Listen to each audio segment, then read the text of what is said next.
What's up YouTube, Webbers5 here, coming at you today with an update on my Endymion profile post Supreme Darkness.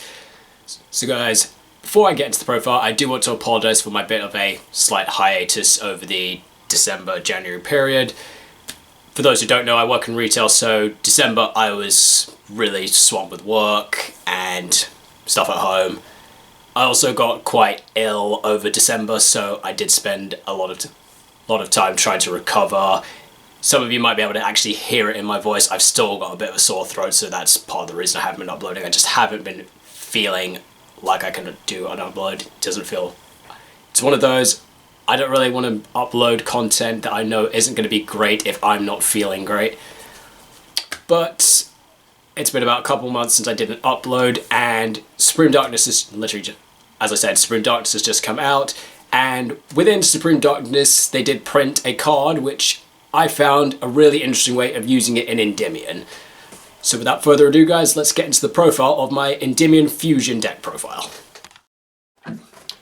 Okay guys, so starting the profile off, Endymion package, 3 Master, 3 Servant, 2 Magister, 1 Reflection, 3 Mastery,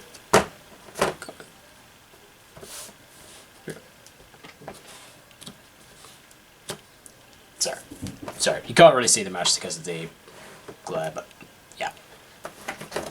So kind of kept my ratio the same.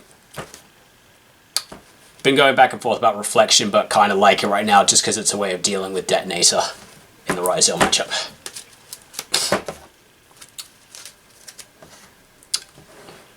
Mythical Beasts. Play 2 Master Cerberus, 2 Jackal King, 1 Jackal, 1 Basilisk, and 2 Institution. Okay. I like it at this level, no more, no less.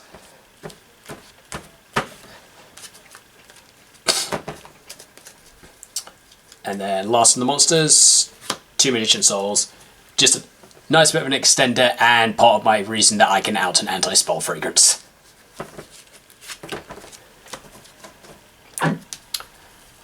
Field Spell package, 1 Terraforming, 1 Set Rotation, 2 Citadel, 1 Necro Valley, and 1 Secret Village. So I'm still liking playing this engine. Set Rotation is just nice to prevent myself from getting an evenly matched if I put a card on my opponent's field. Also discovered it stops my opponent from doing a Mulcharm me against me if they don't shotgun it in the stat in my face. So kind of nice there. And naturally, Secret Village, ridiculously oppressive. Necro Valley, not as oppressive, but still oppressive enough. And then Citadel, part of the deck. Draw cards. 3 Upstart Goblin, 2 Pot of Desires, 2 Tactics Talent.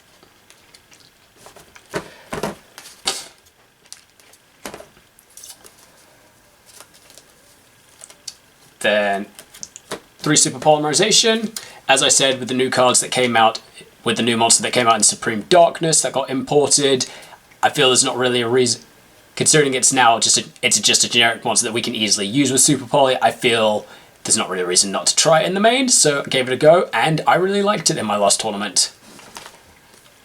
And then last spells in the decks, the 2 one-ofs, because Konami says I'm only allowed to play 1 of each. 1 Call by the Grave, 1 Insta-Fusion.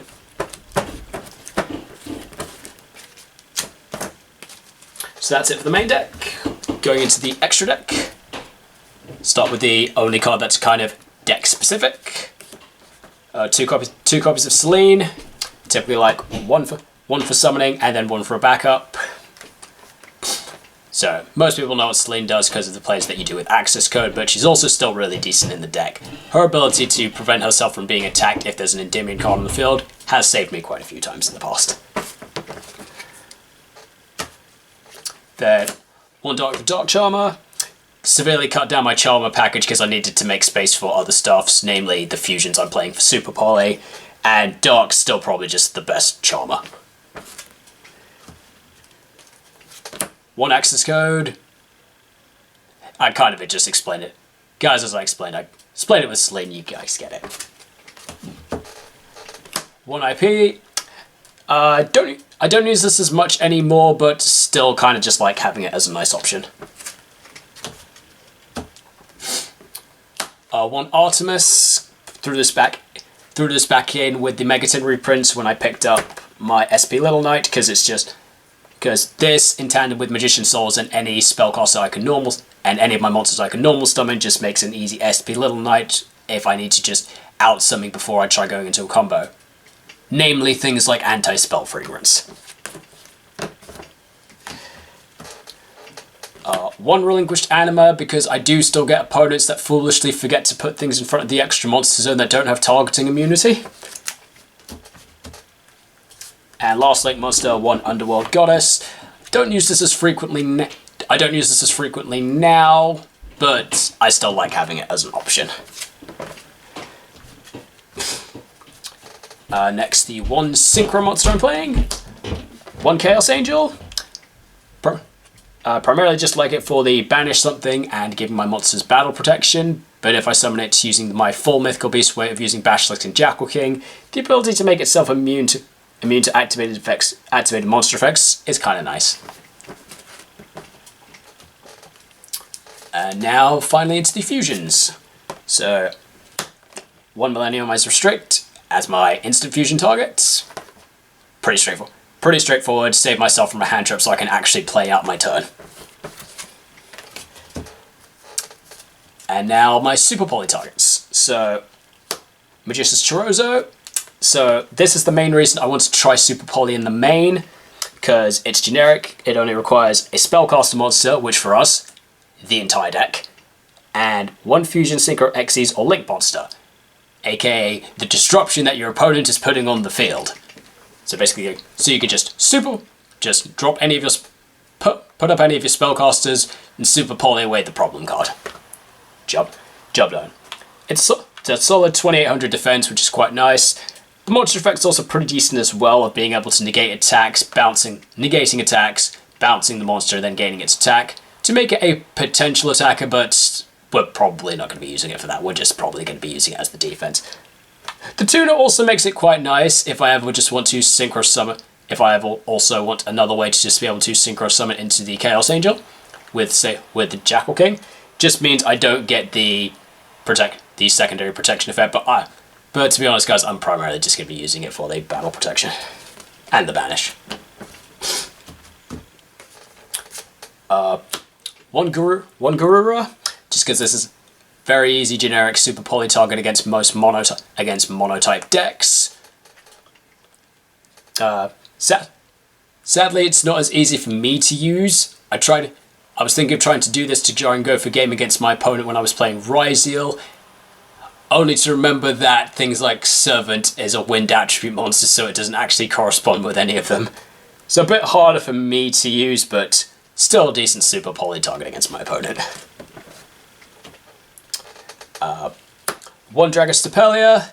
Still got quite a few players on got quite a few Fiendsmith players, so naturally this is a way of outing the Desiree.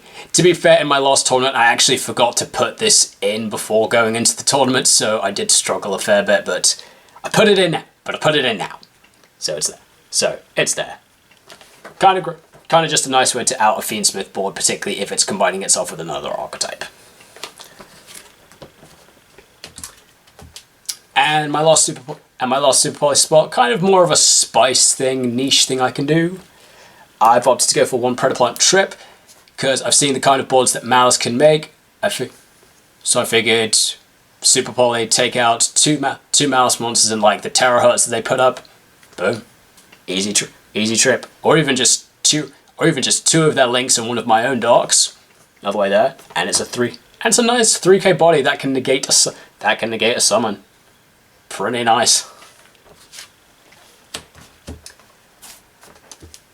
And finally, guys, going into my sideboard, playing 3 Lancia.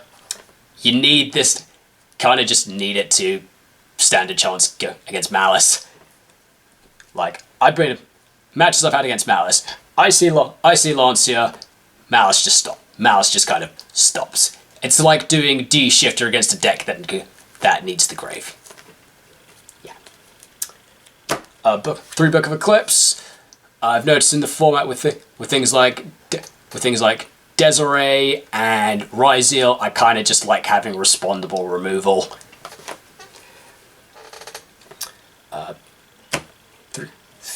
Then three Cosmic Cyclone. Guys, pretty much as long as Anti-Spell is still in the game, we're still going to be needing this. More of a Personal Spice. 3 Spell Shattering Arrow. I still kind of like this because of a lot of the rogue matchups I get. Like, I still have to deal with a couple of Fire King players, which naturally puts up things like the Isle, which can put up things like the Island, Sanctuary.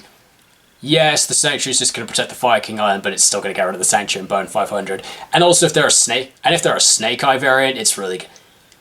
If they're a Snake Eye variant, hits a lot on back row there. Also, just really like it for the Yubel matchup because dealing with, you know, Nightmare Throw, Nightmare Pain. Sorry for the really poor pun, guys, but there's just no better way of describing it. It is just a pain of dealing with that. I'm sorry. And then last card, I'm playing 3 Infinite Impermanents.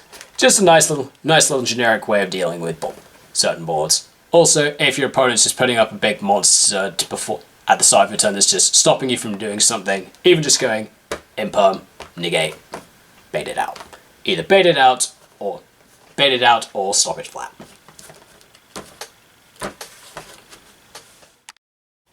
Okay guys, so that was the profile. Hope you all enjoyed it. Leave a comment down below of what you thought about it. And also feel free to leave a comment for any other Super Poly targets you can think of that maybe I could try this format.